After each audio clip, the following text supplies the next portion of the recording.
One, two, three, come on.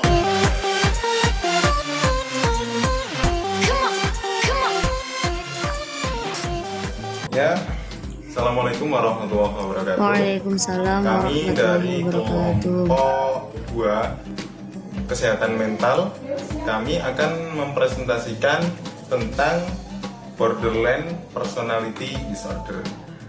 Saya akan mengenalkan dari kelompok-kelompok kami.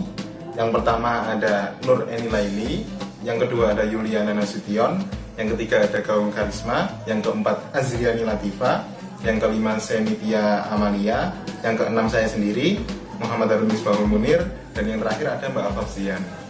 Nah, langsung saja, nanti presentasi ini akan diawali oleh presentasi pertama, yakni kalau tidak salah ada Mbak Azriani Latifa dengan materinya tentang definisi.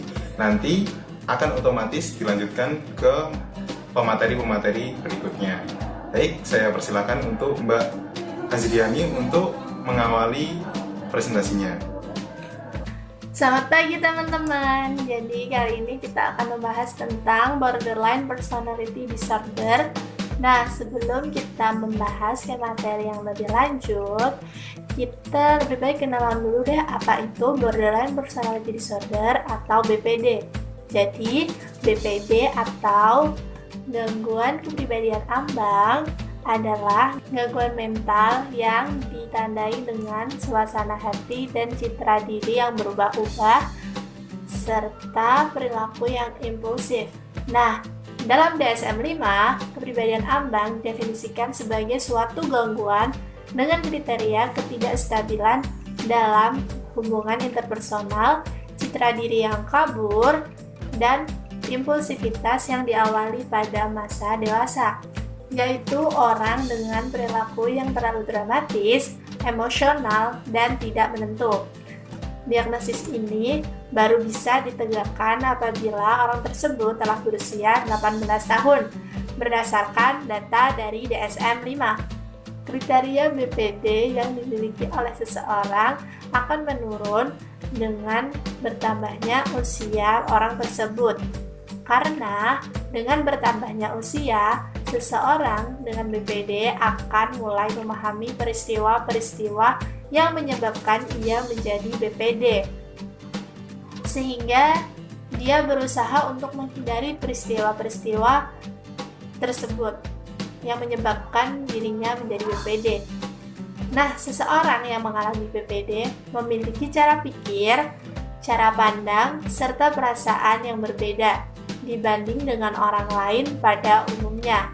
Akibatnya, timbul masalah dalam menjalankan kehidupan sehari-hari dan menjalin hubungan dengan orang lain, seperti hubungan dalam keluarga dan di lingkungan pekerjaannya, karena mereka mengalami kesulitan menginterpretasikan kenyataan dan melihat orang-orang penting dalam hidup mereka sebagai yang paling sempurna atau sangat tidak adil untuk dirinya sendiri.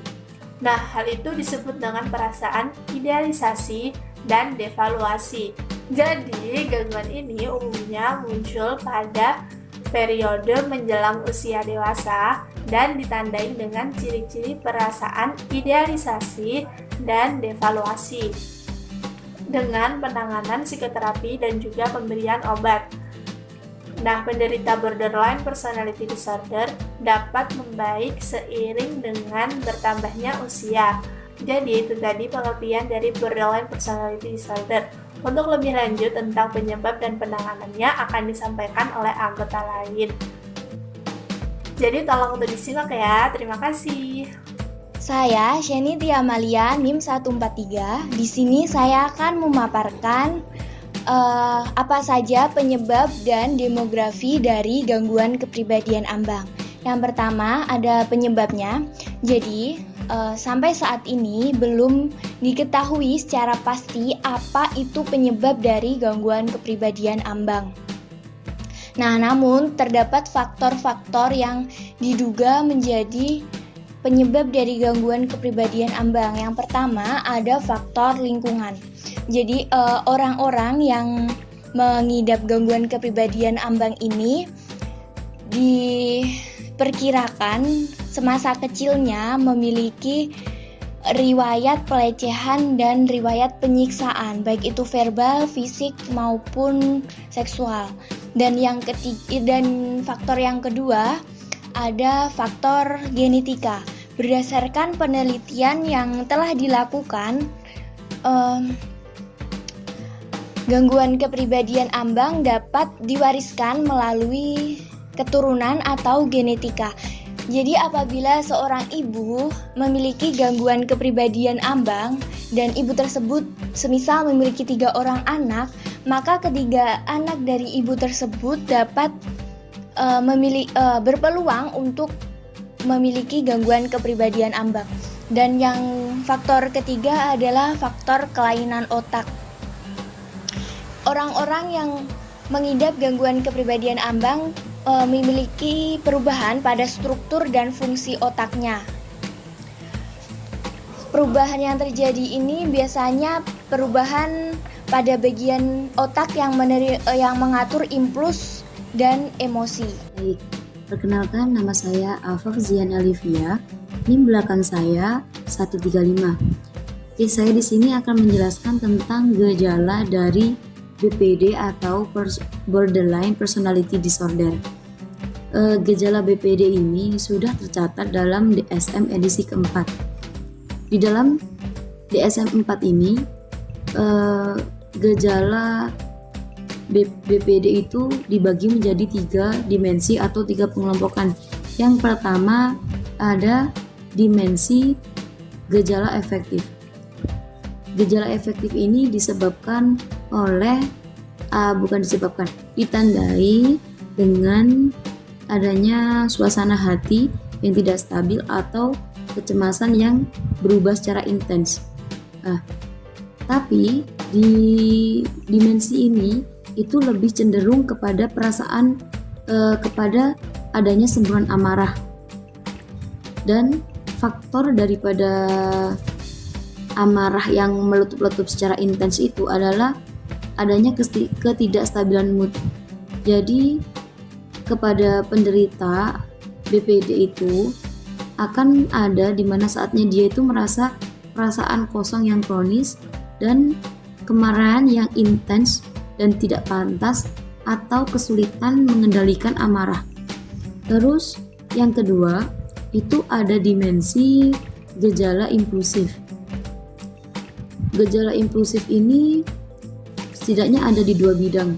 Yang pertama yaitu seperti penyalahgunaan obat, seks, berbelanja secara impulsif atau ancaman bunuh diri yang berulang, dan menyakiti diri atau memotong-motong badannya sendiri. Terus yang kedua yaitu pola hubungan interpersonal yang tidak stabil dengan pergantian antara idealisasi dan devaluasi, contohnya seperti cinta dan benci. Yang ketiga adalah dimensi gejala interpersonal. Di dalam gejala ini itu tandanya sudah ekstrem, citra diri dan perasaan diri yang terus-menerus tidak stabil. Jadi di sini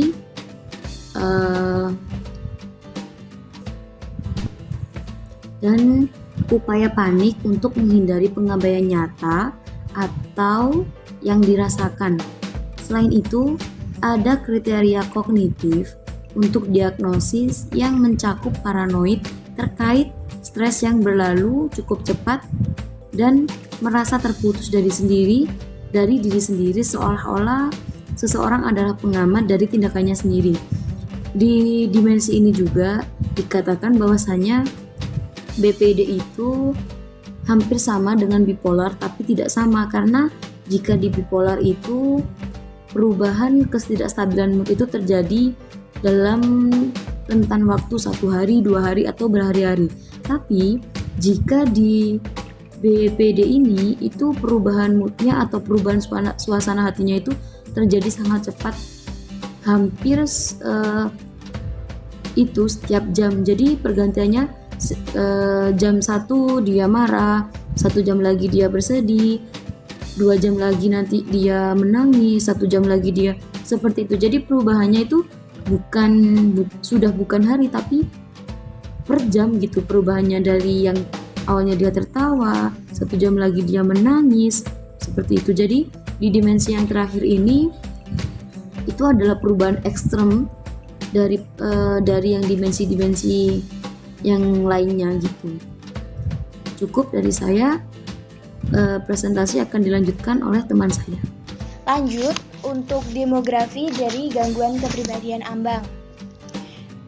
Gangguan kepribadian ambang ini menyumbang 30-60% dari keseluruhan gangguan kepribadian. Jadi gangguan kepribadian ambang ini hampir mendominasi gangguan kepribadian. Lalu borderline personality disorder atau gangguan kepribadian ambang ini penderitanya banyak didominasi oleh perempuan. Mengapa demikian? Karena seperti yang kita ketahui bersama bahwasanya rasio jumlah perempuan dan laki-laki banyak perempuan. Begitu ya teman-teman, terima kasih. Perkenalkan, nama saya Gaung Karisma, NIM 115.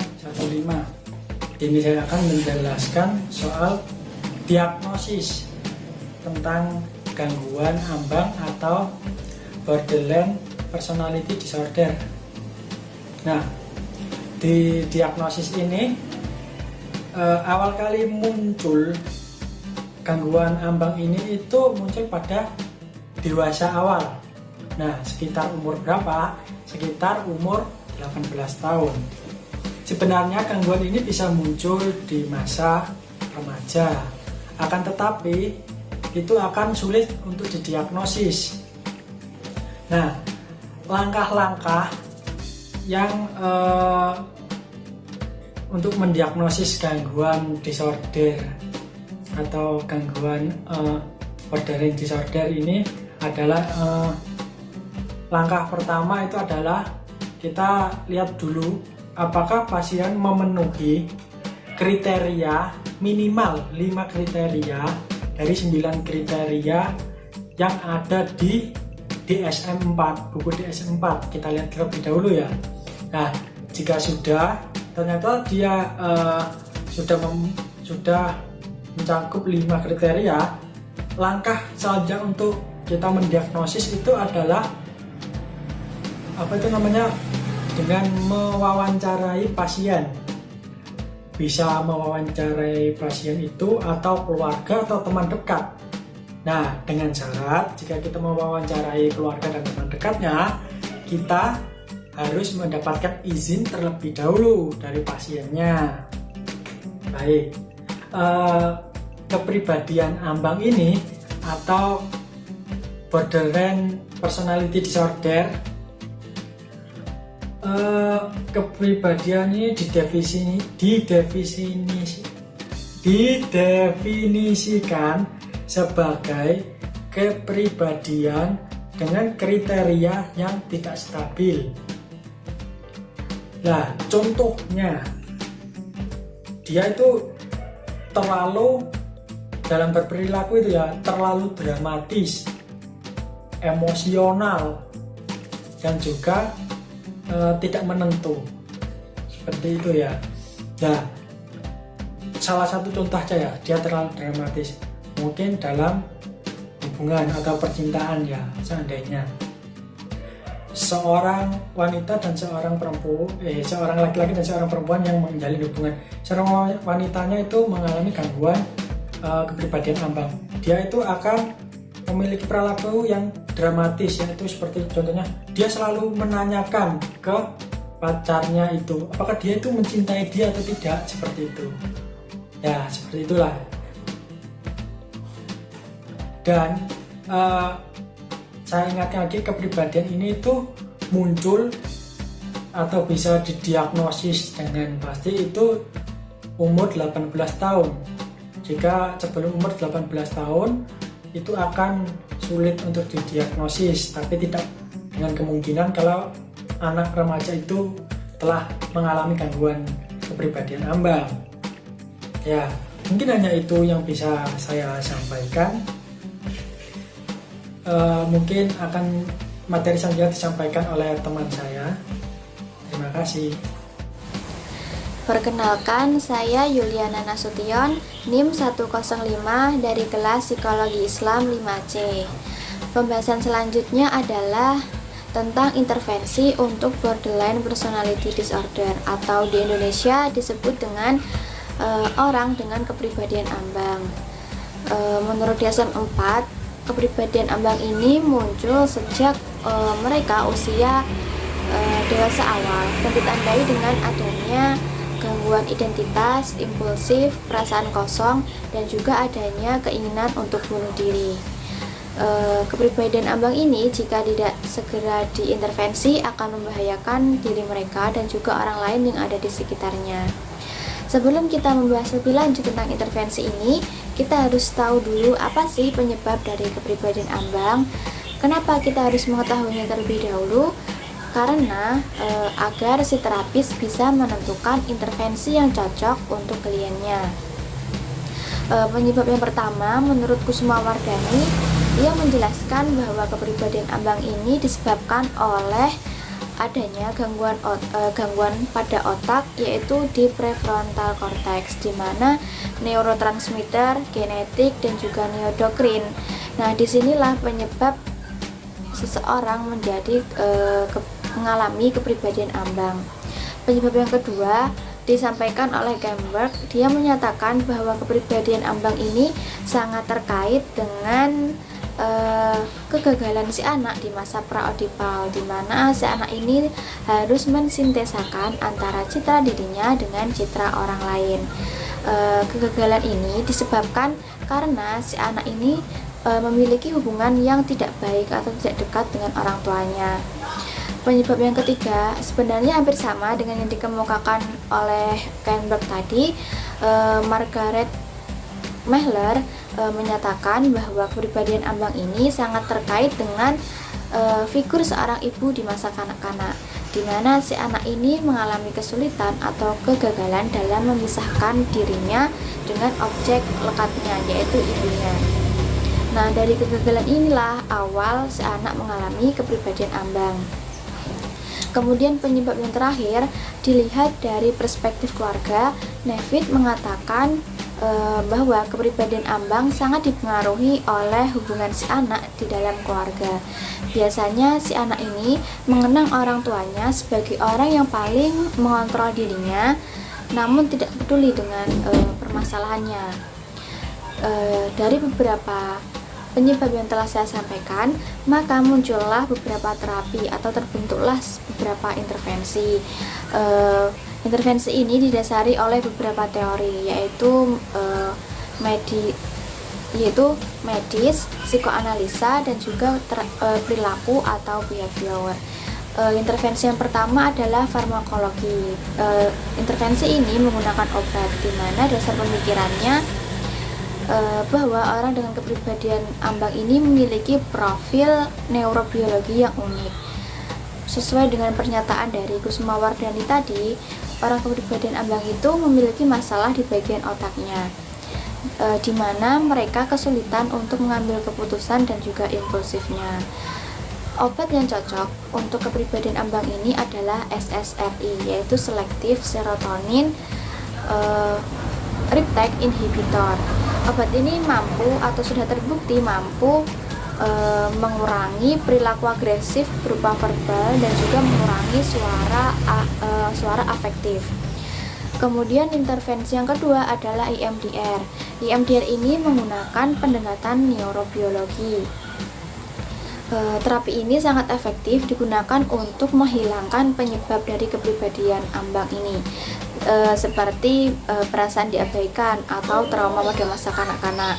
Tujuan dari EMDR ini adalah untuk mengingat kembali peristiwa di masa lalu yang maladaptif dan juga untuk memahami situasi masa kini yang membuat dirinya distres. Secara sederhana, terapi ini mengajak klien untuk mengingat masa lalunya yang sedih, kemudian diberikan stimulus eksternal berupa gerakan jari. Kemudian si klien ini diinstruksikan atau diminta untuk mengikuti gerakan jari tersebut. Di dalam terapi ini, gerakan cepat yang diakibatkan mengikuti gerakan jari tadi akan memperoleh atau menghasilkan gerakan aktivitas otak yang hampir mirip dengan REM. REM ini biasanya digunakan untuk memperoleh ide atau pengolahan ide dan juga untuk menyelesaikan permasalahan. Kemudian intervensi yang ketiga adalah DBT atau Dialectical Behavior Therapy. DBT ini dikemukakan oleh Marsha Linehan menggunakan pendekatan perilaku kognitif yang menekankan pada aspek psikososial. DBT ini sangat efektif digunakan untuk orang yang memiliki kepribadian ambang yang memiliki kecenderungan untuk bunuh diri. Fokus perawatannya adalah untuk memberikan kepercayaan diri kepada klien dan juga untuk memberikan alat coping untuk menjalani kehidupannya di luar pengobatan, biasanya melalui berbagai kombinasi antara keterampilan pelatihan keterampilan sosial, kemudian kesadaran situasi hati, kemudian latihan meditasi dan juga diberikan pendidikan tentang gangguan yang mereka alami. Kemudian terapi yang keempat adalah skema terapi. Terapi ini menggunakan pendekatan Gestalt, di mana mereka mengutamakan hubungan baik antara klien dan terapisnya. Skema terapi ini efektif digunakan untuk mereka yang memiliki trauma pada masa kanak-kanak. Kemudian yang kelima adalah terapi SDA-BPS. Terapi ini merupakan terapi yang menggunakan aliran perilaku. Terapi ini digunakan untuk mengingat kembali apa sih gangguan yang dialaminya, kemudian diberikan cara untuk mengantisipasi apabila ada situasi yang membuatnya tidak stabil. Tujuan dari terapi ini adalah untuk memberikan kepercayaan diri si klien untuk menyelesaikan permasalahannya. Dan intervensi yang terakhir adalah TVP.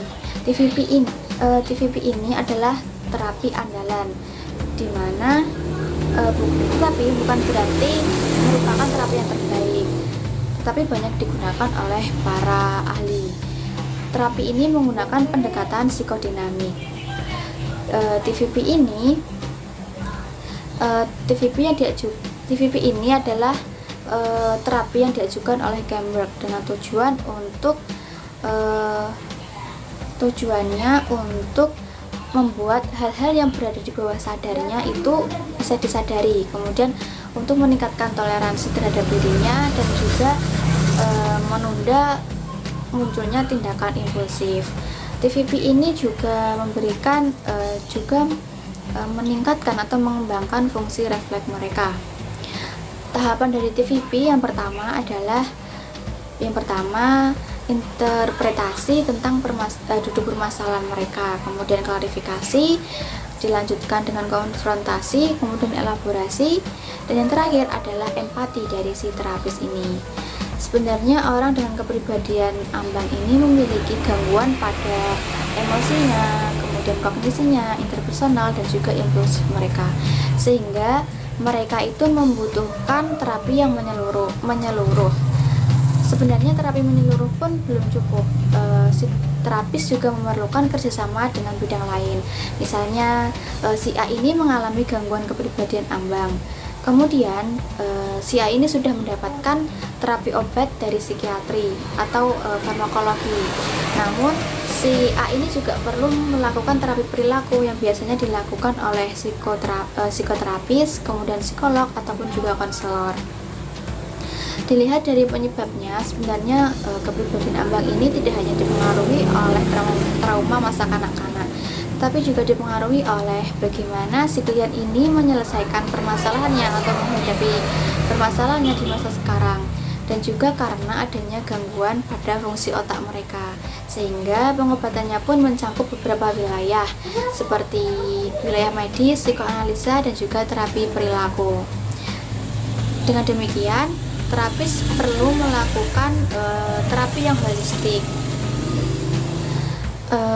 Terapi ini juga, agar tidak memakan waktu yang lama, si terapis ini harus memberikan intervensi yang sesuai dengan ciri-ciri dari si klien ini. Misalnya, jika si A mengalami kepribadian ambang dan ciri-cirinya yang menonjol adalah fobia sosial, maka intervensi yang cocok adalah terapi perilaku kognitif. Kemudian si B, jika ciri-ciri yang menonjol adalah trauma masa kecil, maka intervensi yang cocok adalah yang beraliran psikoanalisa. Kemudian jika si C, ciri-ciri yang menonjol adalah adanya gangguan pada fungsi otaknya, maka terapi yang cocok adalah farmakologi. Baik, demikian penjelasan saya tentang intervensi untuk orang dengan kepribadian ambang. Mohon maaf jika ada kesalahan. Terima kasih. Perkenalkan, nama saya Nur Eni Laili, NIM 12308083104. Nah, di sini saya akan menjelaskan tentang prognosa dari borderline personality disorder. Nah, gangguan ini biasanya memuncak pada masa dewasa awal dan akan menjadi stabil pada usia 30 tahunan. Nah, pada 75% kasus, fungsi akan kembali normal pada usia 35 tahun sampai 40 tahun. Dan pada 90% kasus, fungsinya akan normal pada usia 50 tahun. Dan sayangnya, 10% sisanya tersebut adalah pasien yang meninggal akibat bunuh diri. Sekitar 75-80% pasien akan mengancam mencoba melakukan bunuh diri, dan 8-10%-nya mereka berhasil melakukan bunuh diri. Nah, perilaku ini memuncak pada awal masa dewasa awal, ya sekitar umur 20 tahunan. Tetapi sebagian besar kasus yang sudah benar-benar sudah terjadi itu malah kebanyakan umur 30 tahunan ke atas. Nah, kenapa? Nah, alasannya sendiri adalah karena mereka tidak mengalami pemulihan sama sekali selama masa perawatan. Dan pasien yang mengalami kepribadian ambang dan memiliki gangguan depresi, maka akan intensitasnya itu semakin tinggi untuk melakukan bunuh diri. Maka dari itu, intervensi yang tepat dan diagnosis yang cepat sangat perlu dan sangat penting untuk penanganan. Nah, karakteristik dari kepribadian ambang sendiri akan menurun ketika bertambahnya usia. Nah, kenapa seperti itu? Alasannya karena semakin orang bertambahnya usia, maka semakin paham apa yang menyebabkan terjadinya kepribadian ambang tersebut dan akan menjauhi peristiwa-peristiwa yang akan menyebabkan kepribadian ambang tersebut. Selanjutnya saya akan menjelaskan tentang pencegahannya. Rekomendasi pencegahannya masih langka, tapi ada satu pencegahan yang diketahui, yaitu adalah memberikan rasa aman, memberikan rasa nyaman kepada anak dan memberi perawatan atau memelihara pada masa kanak dan melupakan trauma masa anak dan mulai fokus untuk menjalin hubungan romantis dengan pasangan.